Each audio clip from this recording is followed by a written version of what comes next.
Fill her up. You're listening to the Gas Digital Network.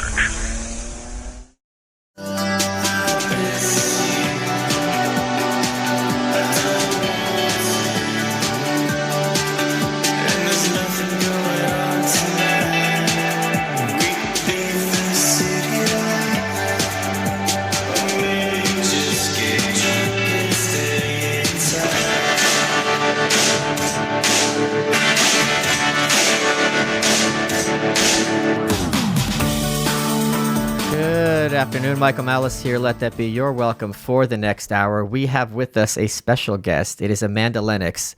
Now, you've got a lot of titles and credentials to your name, so I don't want to screw it up. Okay. So what is your background? We're talking today about body dysmorphia. Yeah. So what is your expertise and background in this field?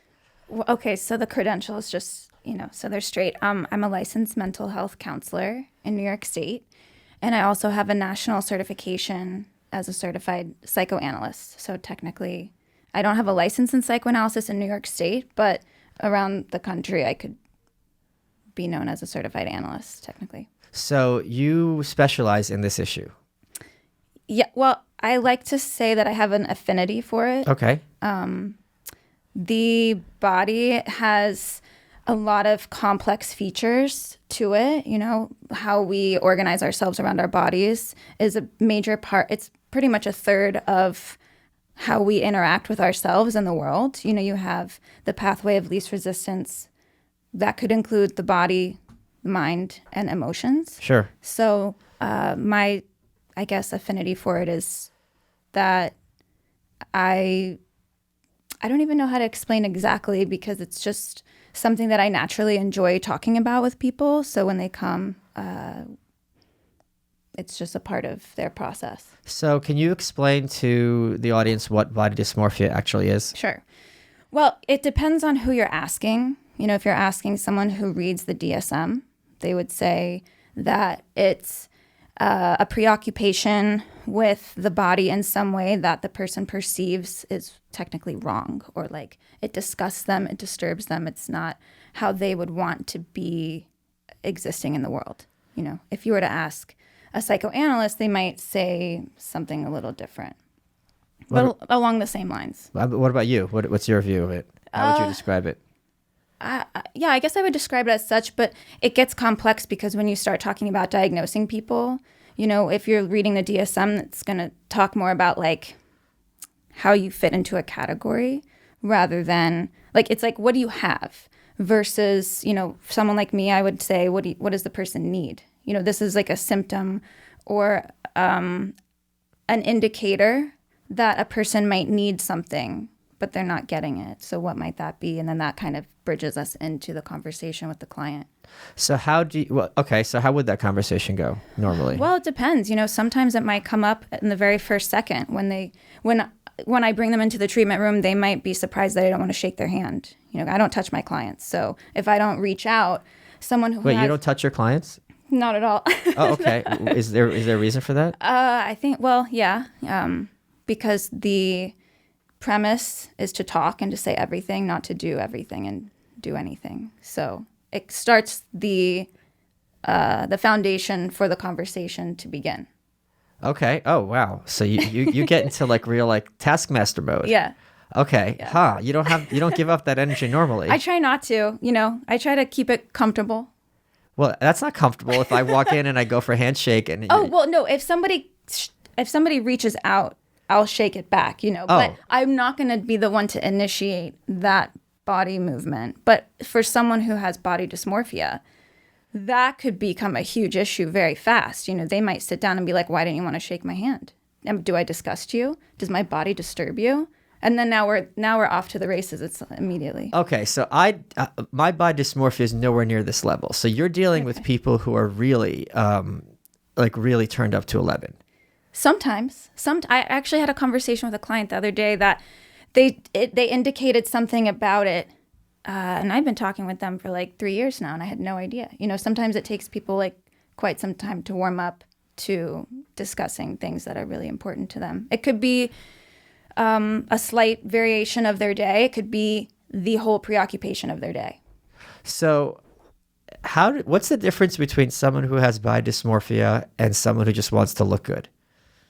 Well, I think that's where following the DSM is tricky, because it sort of categorizes you as, if you have these symptoms, you have body dysmorphia, but you may not have it. You may just be a person in society where, even when you walk into this building, it says smile, you're on camera. So it's like, well, what does that mean? Like, we are in a prison. The doors are locked from the outside. The taskmaster is a Puerto Rican. Exactly. He's horrible. You met him.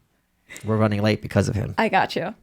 So there are subtle things throughout your day that send messages to you that could elicit a body dysmorphic thought process or reaction of paranoia. I mean, is it paranoia or is it body dysmorphia? Like, sometimes that's a very nuanced distinction that takes hours of conversations with the client to find out all of the details that are necessary to come out in order to conceptualize it and organize it with them and metabolize it with them, and then feed it back in the way that might be good. So, I mean, how do you know?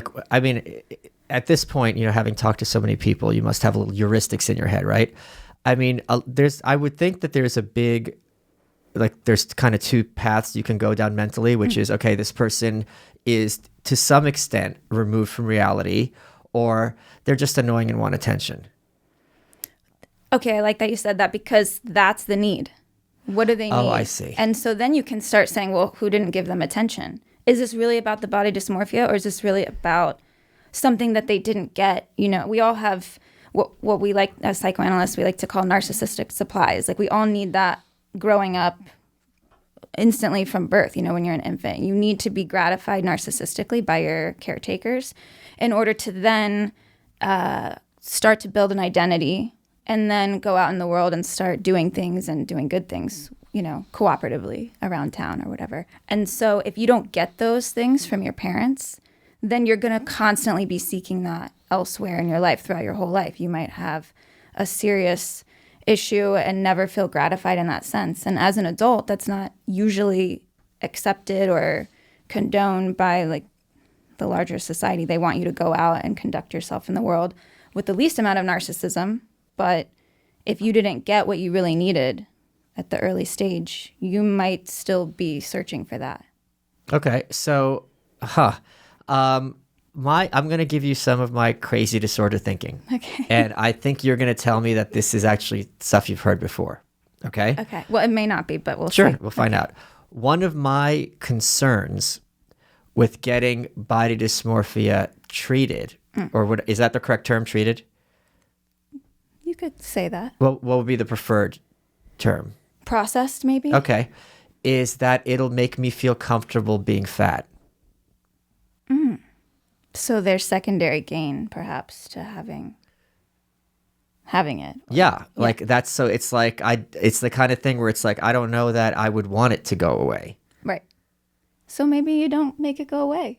Well, I mean, is that not a common when approach? people come in to see, like I said before, it depends on who you're asking. If you're following the DSM, the people are like, let's treat this now. The insurance companies want you to get treated and get better so they don't have to pay for your treatments anymore or whatever. But for me, whatever you want to talk about, however you want to talk about it, is perfectly fine. And I like to keep free-floating attention. So we may be discussing that, and you may not be ready to get rid of it or to remove it, and I would say fine. Be whatever it is that you need to be, and we might take a look at what,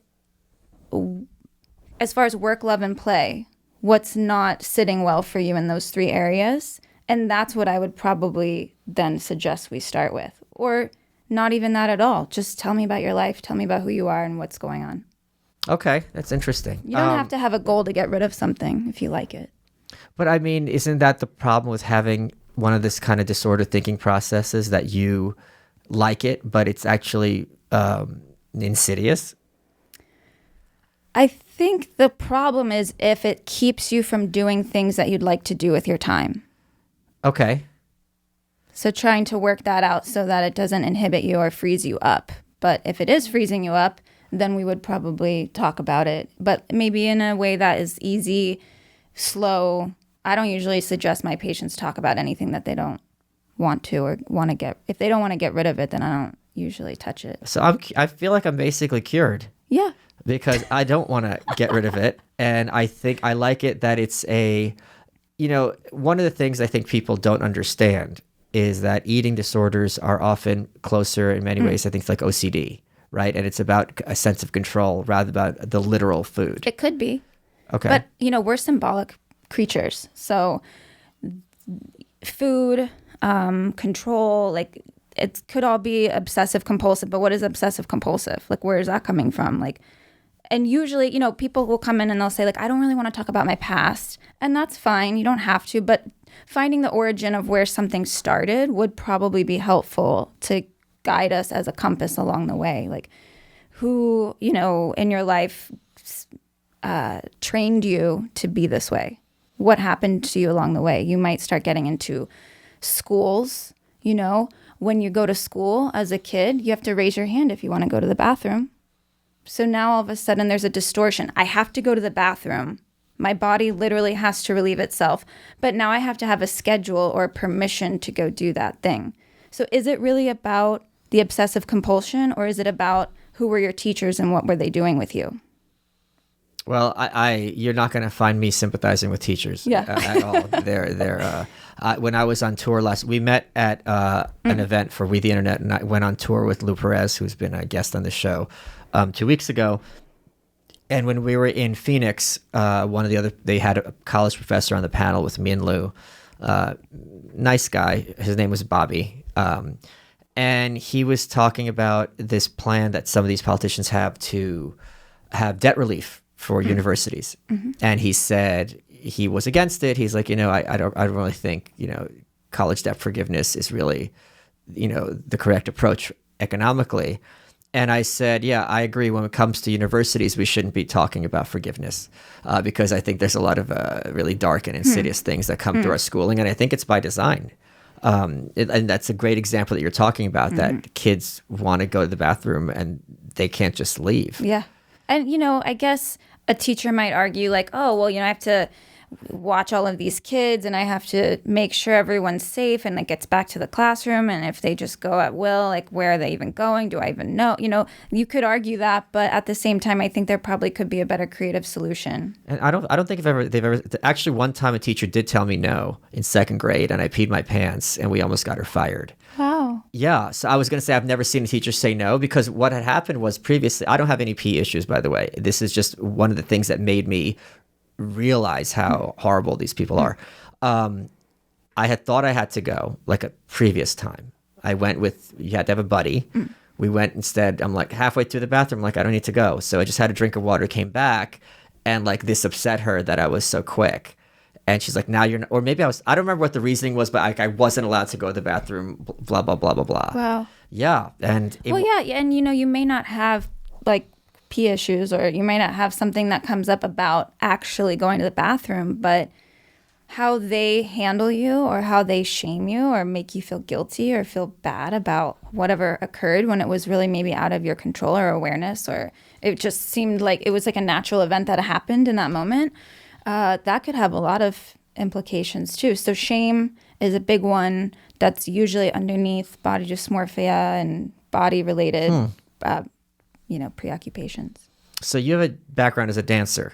Yeah. So this is it? Would you say body dysmorphia is universal in the dancing community? Well, or close to it? That's a tough question. I think it's so syntonic to the training. I mean, you're staring in a mirror the entire time. Some studios don't, like Batsheva studios in Israel, there's no mirrors. You go in there, but it's really disorienting. You're like, wow, what is this?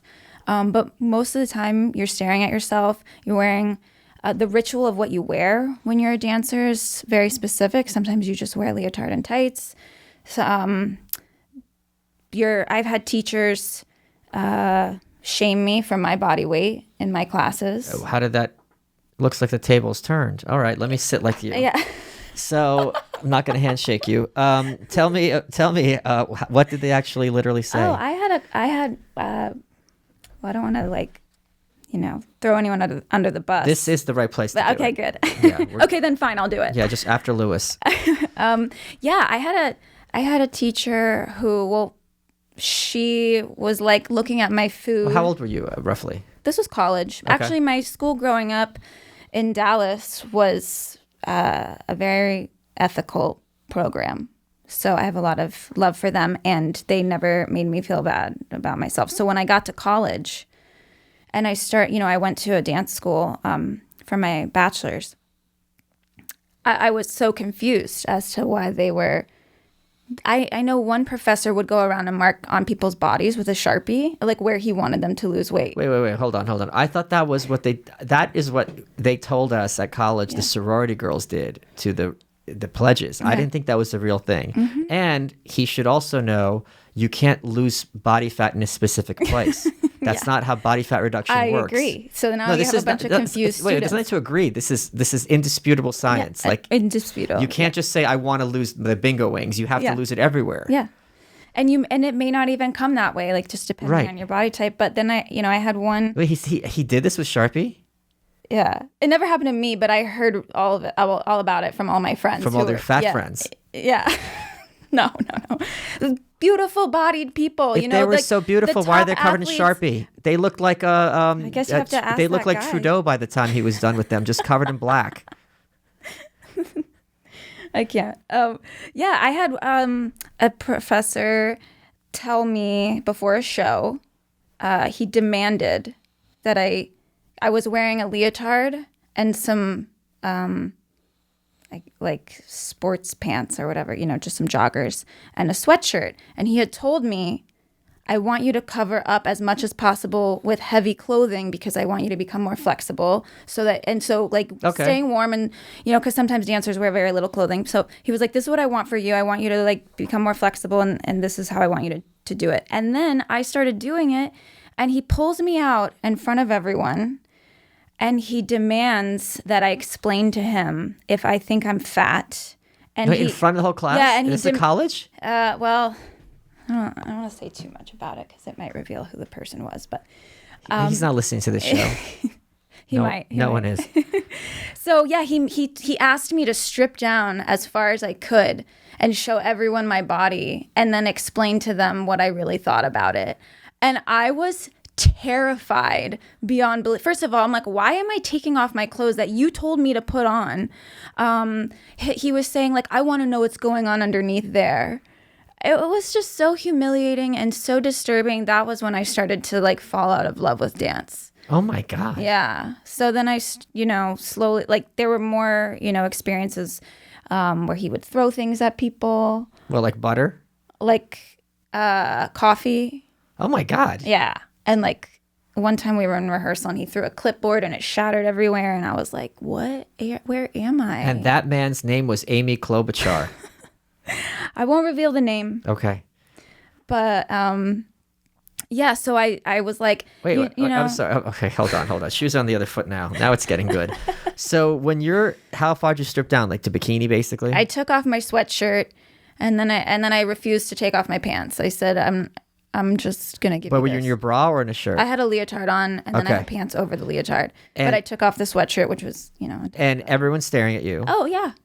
Professionals, like some of the top professionals in the industry, staring at me, waiting to, and I'm sitting there like, why isn't anybody saying anything? Why are they all just letting him do this to me? Yeah, well, why? So explain to me. Tell me the culture. Competitive. I remember, people would push each other out on stage before their like literally designated shove? times. Yeah, competitive, nasty. I remember I lived with one of the top dancers in the country for a little while, and everyone hated her, so now they started hazing me every day. What does hazing mean? That's a big word. I don't know. They were just shaming and talking shit. And what does shaming mean? Can I curse on this? Yes, okay. only racial slurs. Okay. How did they shame you? What did they say? I remember coming into rehearsal and we were working on a piece about we were supposed to be playing really fat Russian women. Okay. Who were wanting sex all day. Okay. But they were like disgusting housewives. This is a dance? Yeah.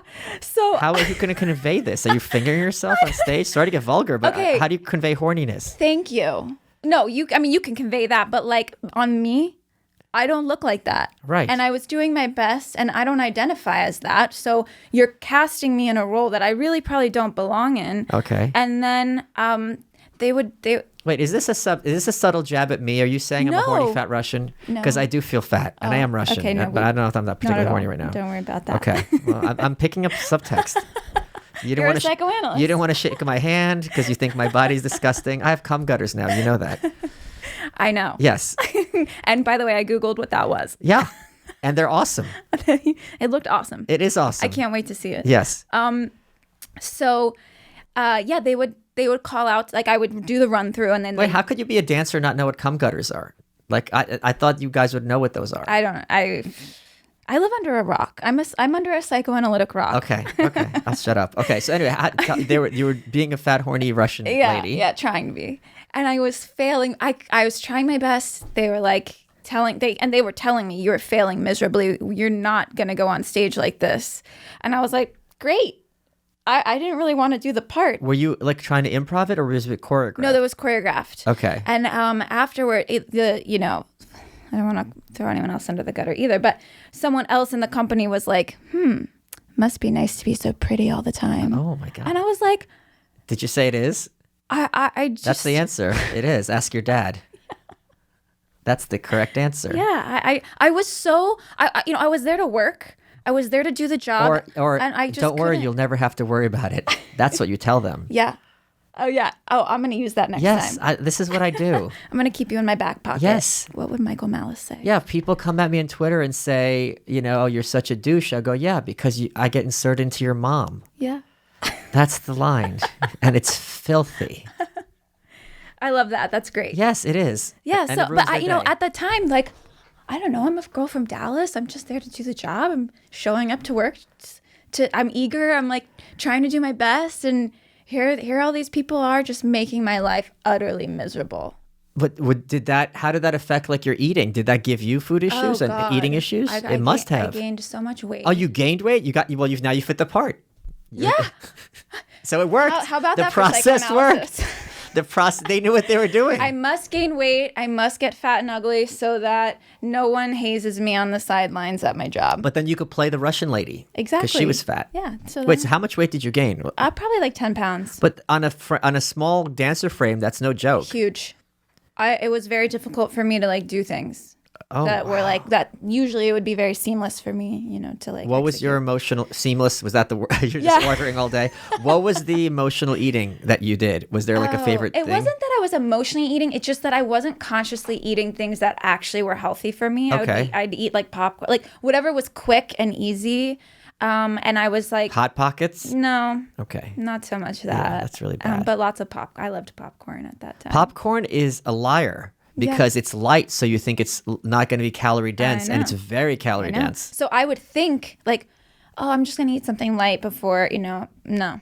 I gained, and I think also like the way it was, stress and inflammation and being unhappy, just it started to manifest physically. So that's maybe some indicators that I look for when I'm practicing, with my clients, like what's going on with them emotionally and how can that be now physically manifesting in the body. Well, I was like, I would train from 10 a.m. until 5 p.m. and then I would go teach for 4 hours and then I would go home and get on the treadmill. It was crazy. well, you're still gaining weight, fatty. No, I was losing weight from the okay. treadmill. I was like, I don't want to do this anymore. Here's something else I learned over the weekend. The treadmill burns more calories than the bike, which is very counterintuitive. Did you know this? Counterintuitive how? You would think the bike you're pedaling, it's more of a vigorous motion that you're burning more calories than the bike. You burn more on the treadmill. Yeah, because you're using your entire body. I did not know that. I learned it yesterday. I did the treadmill for the first time. Yeah, because I was doing the bike before. Because I'm like, I'm going to burn more on the bike, and now I'm like, oh, this is easier. And I know. more I fun. like the bike. It's much easier. But it's less effective. Yeah, the it's less bike. effective, And I don't know how to ride a bike, so this is more organic to me. Okay. Oh, you're back in therapist mode. You're saying Yeah. like this again. Okay. So, can you tell me what's the deal with the cum gutters? Why do you keep talking about that? Well, it's kind of like a video game. When you get to certain levels of fitness, there's like achievements that unlock. Like you get a vein in the arm, you get the 6-pack, and the cum gutters are like a real like, okay, you've crossed a certain threshold. Hey guys, Michael Malice here. Want to tell you about mud water. If you go to MUWTR, what is mud water? Unlike coffee, which just has caffeine, mud water has a powerful blend of all natural ingredients. One of the dear readers ordered it, and she said it tastes like a mix between a latte and chai. Really enjoyed it. It's got cacao, which is loaded with antioxidants. It's got actual chai, which are tea leaves with just the right amount of caffeine. Turmeric reduces inflammation.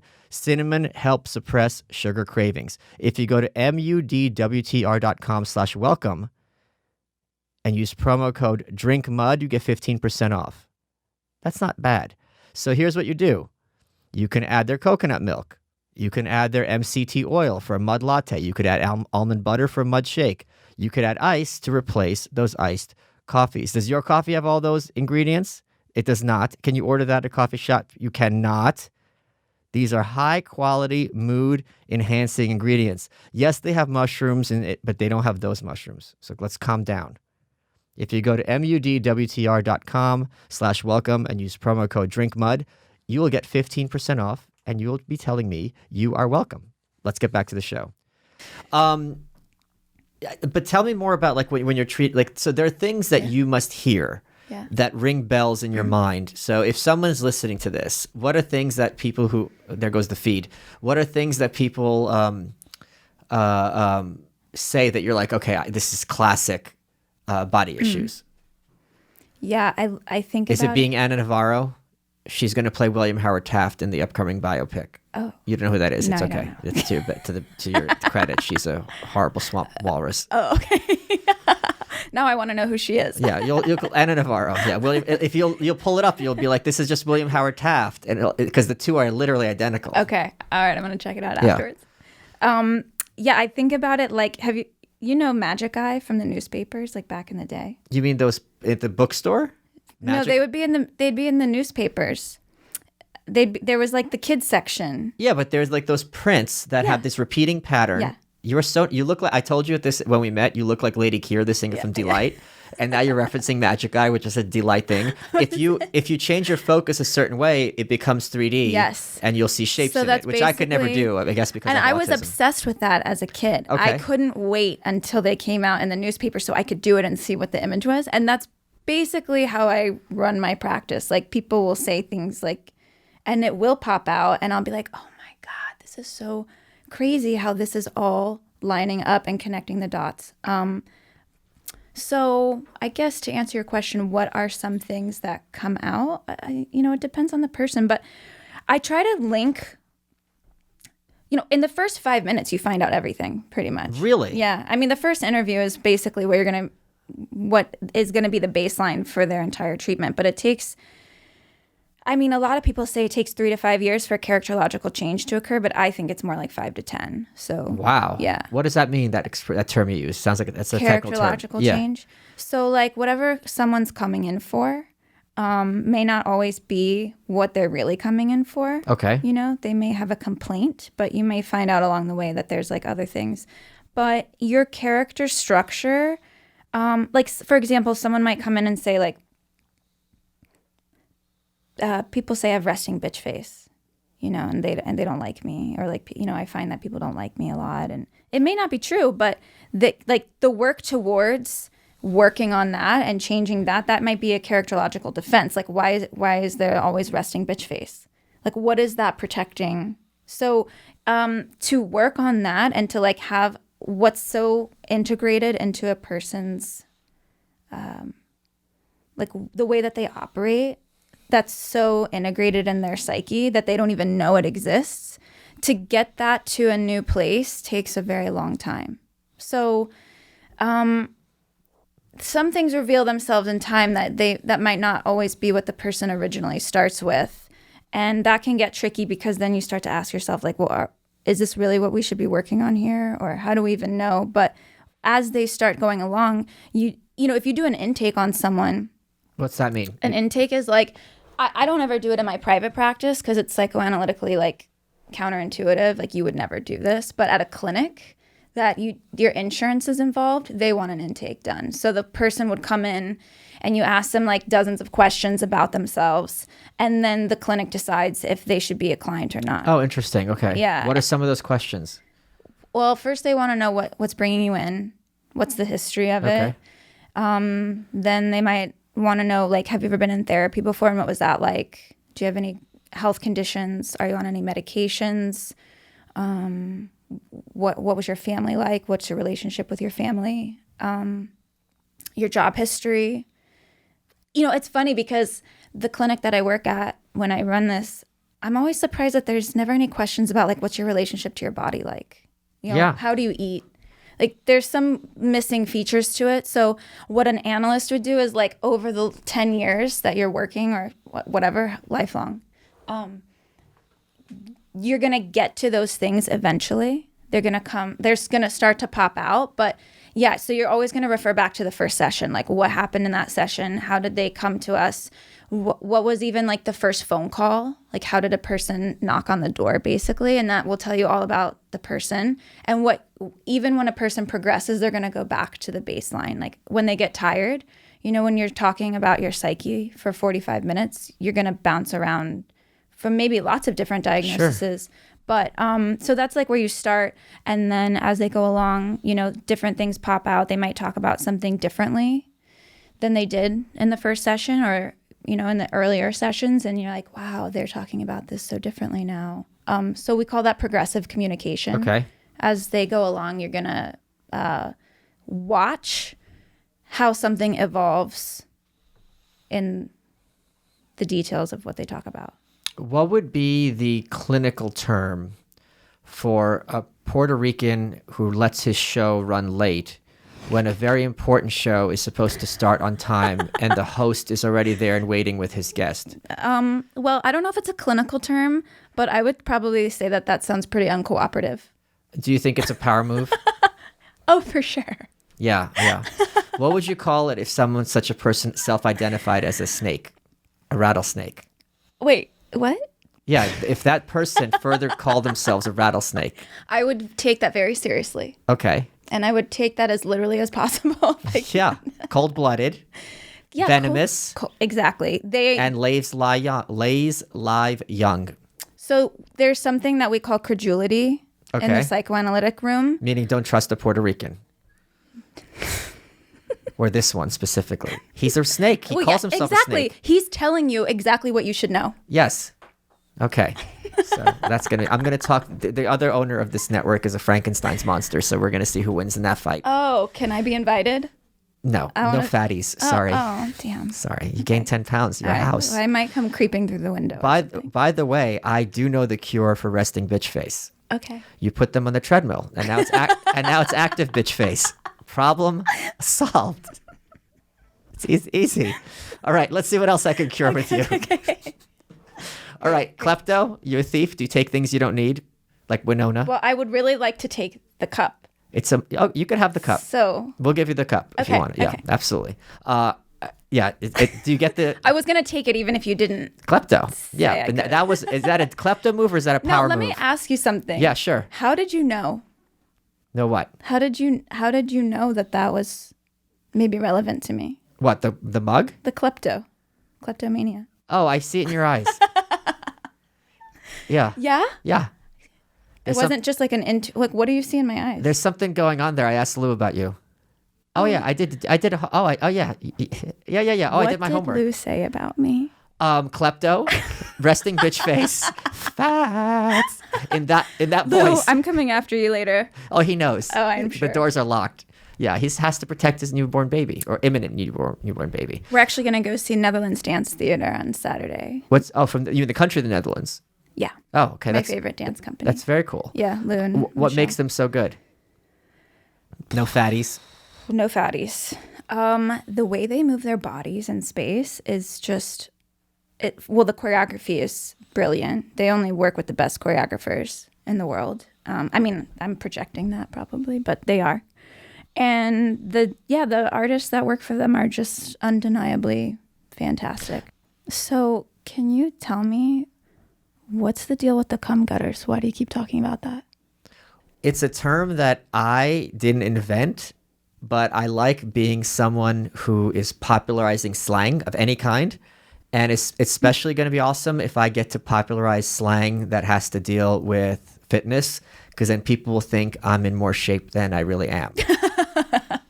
Hey guys, let me tell you about Real Paper, REEL. Here's what it is.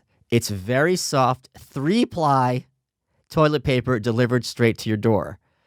And it's made entirely out of sustainable bamboo. No more wiping your butt with trees like a savage. You're going to be wiping your butt with bamboo like a panda.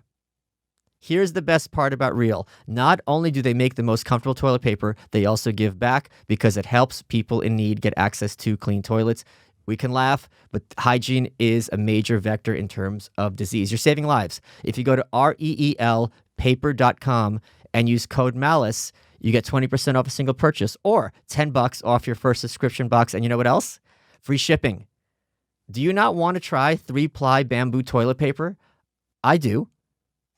If you go to reelpaper.com and use code MALICE, it's 20% off with free shipping.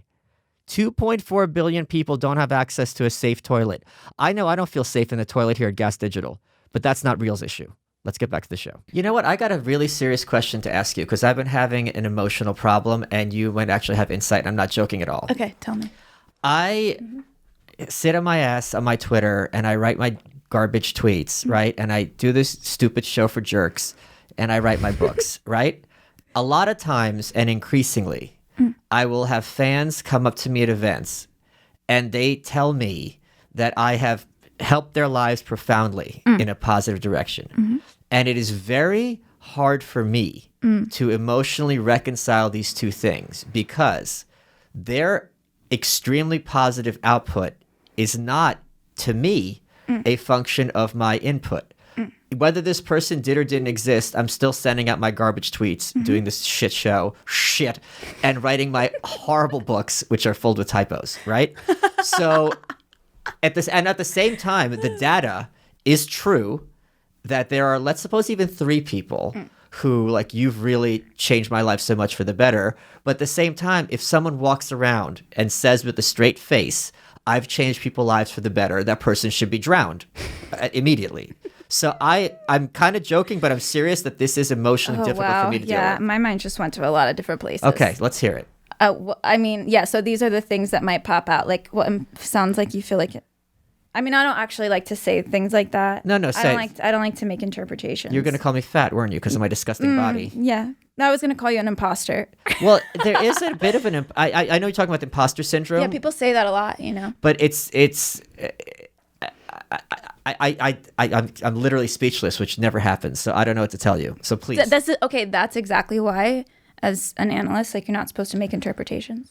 Okay. Because it makes the person speechless, and then that is actually a shutdown on your psyche, and the whole goal is to, like, unshut down the shutdowns and get you to talk. Great, you blew it. I fucked up. You're not welcome. Yeah, well, I'd rather destroy that mug than give it to you. You know what? I kind of like that just happened because I think it's important for people because they always beg me to give them interpretations, and I'm like, no, I'm not going to do it. Well, then give me questions that I could think about because this is something I'm really grappling with recently.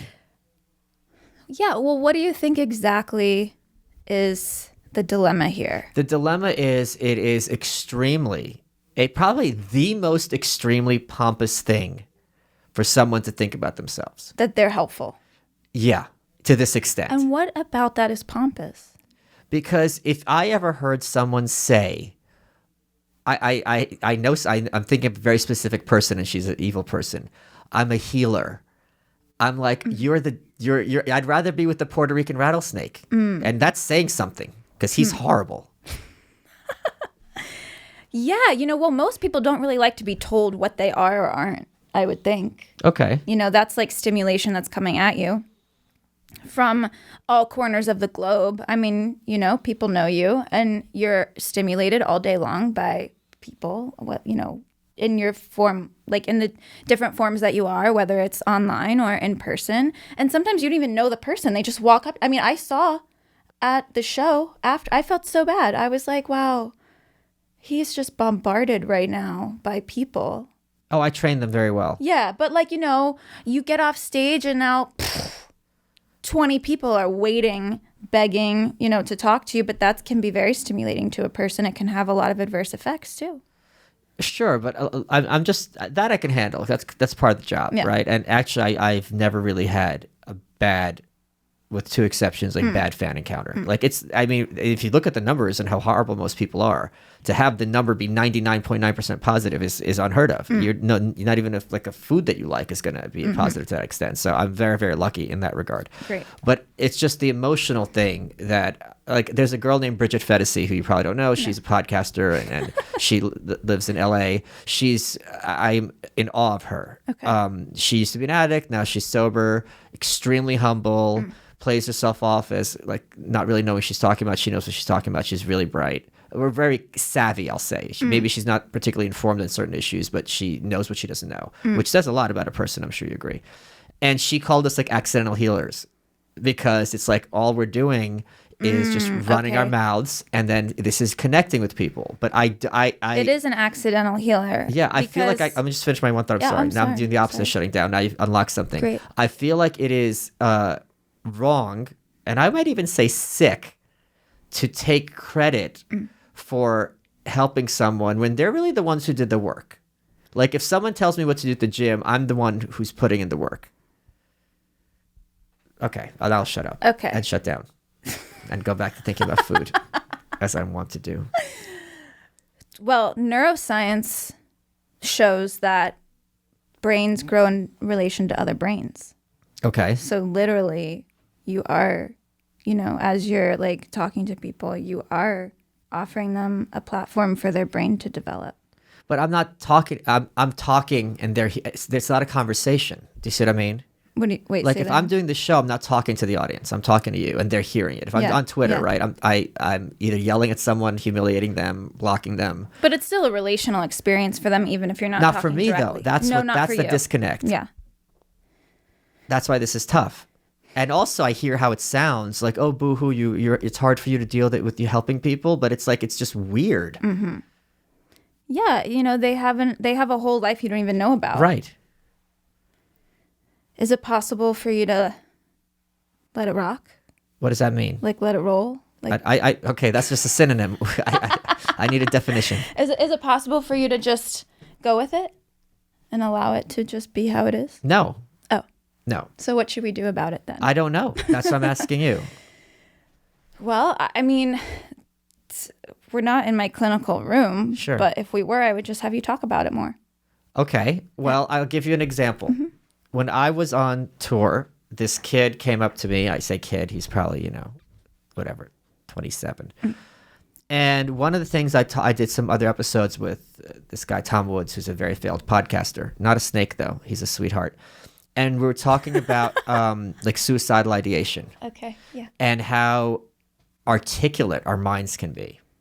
And dealing with depression and anxiety, you have to reach a certain age or be trained, and I'm positive you've seen this many, many times, to realize, oh, my brain is trying to hurt me and I shouldn't listen to this voice. It's very hard to have that distinction.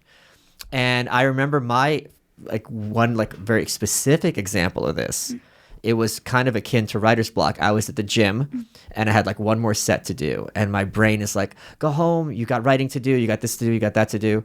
And I thought, oh, this is the mind being tired, trying to have the body save the energy for that last set, which is the toughest set. And it is speaking English, trying to force me to preserve energy. I had never thought that the impulses of the brain could be so articulate. And then I had a traumatic incident not that long ago. And there's an expression I don't know if it's in AA or my friend who's in AA told me, where if it's hysterical, it's historical. Where you realize, okay, my emotional response is not due to what's happening now. It's because I'm going back to another time and reliving that sense of emotion. And I was having this real intense, not these intense feelings, but I also intellectually knew this is completely irrational. This is irrational. Irrational. I'm throwing back to a previous time. And what I did, I was in a very unique position. I called the suicide hotline because I'm like, I have no possibility of doing the slightest self-harm. I know this is like being drunk or just this is completely irrational. Let's find out what happens when I don't actually need them. And Them meaning? meaning the suicide hotline. Oh, okay. And I called them, and the guy kind of talked me through it, blah, blah, blah. So I could see the process while it's emotionally happening over here, even though it's not really going any kind of depth. And I talked about this. So when I was on tour, this kid pulled me aside. I don't want to say any further details, but he's like, I've had those thoughts all my life. And like hearing you, like it's helping me not realize that that's not normal. And like, and he was like literally shaking. And I pulled him aside and I talked to him for 10 minutes, and I know what it's like when I'm like fangirling over somebody and you meet them and you're like, oh my God. And then they have to call security because you can only stab them so many times. And how much it means to them. And I think it's such a thing for many people. And this, I hate that so many of these things sound cliche, especially young men, they don't feel seen, right? And when it's someone that you like and respect or admire, even if just because they're shitty Twitter, and now they perceive you and it makes you feel real and it really kind of makes your day. But it's still very jarring for me to have that sense of, I know what it is. Responsibility. No. It just clicked in my head. Okay. Tell me. It just clicked in my head. Okay, I'm not joking. Okay, so Russians are very, very cold and sadistic.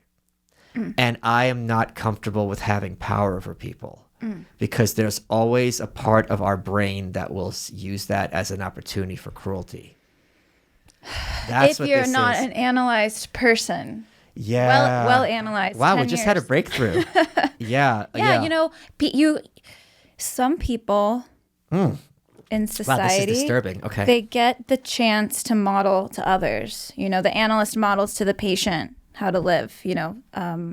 Leaders, teachers, your parents, your political leaders. The idea is that those people model to the rest how things should be done, or how what might be a good idea to go forward with. And so that can be very complicated for the person who's in that chair, So can you tell me, what's the deal with the cum gutters? Why do you keep talking about that? I guess you're correct. Like the technical medical term is semen gutters. So I've been being a little loose with the language. I'm thinking, now I have to think about, this is my big issue, that I have this enormous sense of sadism that I have to now we're really talking here. Yeah. Tell me all about the sadism. Well, that's how I was raised and trained. And since college, I've been very conscious of it and very don't ever do it, but knowing it's there is, like I guess in the example of these people who come to you, is that coming up for you? Like, not at all. Sadism? This never comes up, but knowing that like in that kind of upbringing, when you have that sense of power over someone, that this is something that you could do for fun, to know that that's in my mind is very well, unsettling. Freud said, the mind is like a wild horse and you have to tame it. Okay. So that's the idea of psychoanalysis. You talk a lot so that you can discover thoughts like that, if they might be lurking there, or what's the propensity to use it or to have it come out. And if you're not talking, you're not discovering those things. And if you're not talking, usually you're acting out. So when you're acting out, those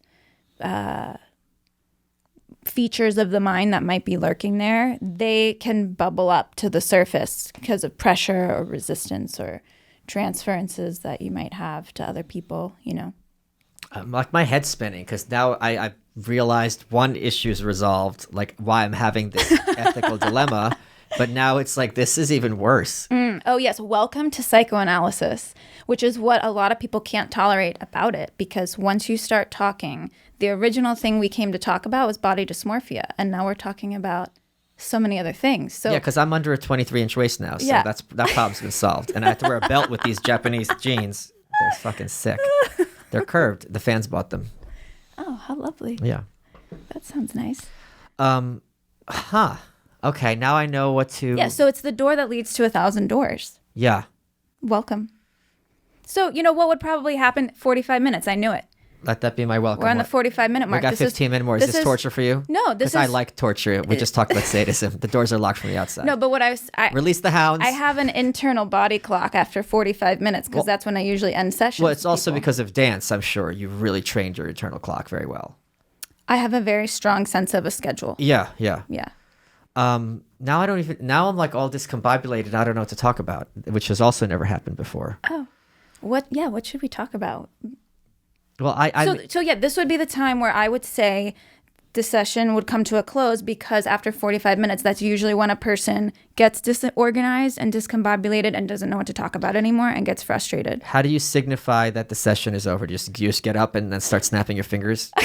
Do you throw water on them, boiling water? I wish. No, I usually just say it looks like it's time to stop for today. Okay. Fatty. And then I close the door and I'm like, thank God. And then you got to get I love my clients. The Lysol. Do you? Yes, I do. So if you have a client who's obnoxious, right? Is it like, okay, let me figure out why they're putting on this obnoxious front? I don't know if that's the conscious thought that I have. Okay. But when people are obnoxious, the goal always, the analyst's job isn't to do anything other than help the person to talk. Okay. That's it. Okay. So if a person becomes obnoxious, sometimes that might be hard to sit with, but you're the container for them. Sure. We're partially metabolizing what the client can't metabolize. So if there's a lot of psychic content that the client can't metabolize, that could be very frustrating for them, and then they could become very annoying very fast. So my only thought at those points is the client still talking? If they're not, what did I do to stop them, and how can I get them to go again? So since you have a Freudian background, what you said you have more male clients who have body dysmorphia than female.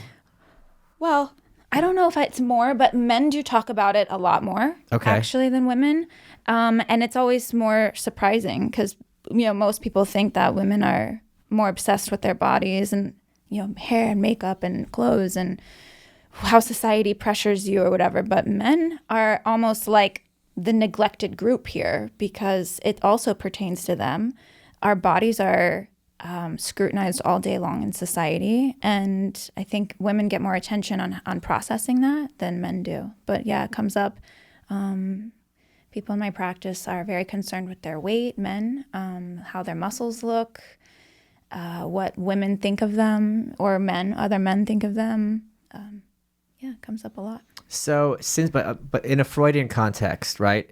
Well, I'm actually a modern psychoanalyst. Okay. But Freud is like you learn from Freud, so everything is spawned from that. But my question is, does like the different genders, does that start kind of messing up that relationship? Because I think, isn't that a part of psychoanalysis? Then you start representing things for this person, and then it gets weird. Yeah. Well, the analyst is... So psychoanalysis is the study of transference and resistance. Okay. If you're not studying those two things in the session, then you're not really doing psychoanalysis. But that might be just like, I might study that in a person on the back burner. Like I might not be like, let's talk about your, but they might come in and they might say, like if I didn't shake their hand for some reason, that could go into body dysmorphia. Why don't you want to shake my hand? Or it could go into, oh, you remind me now of my dad who never hugged me.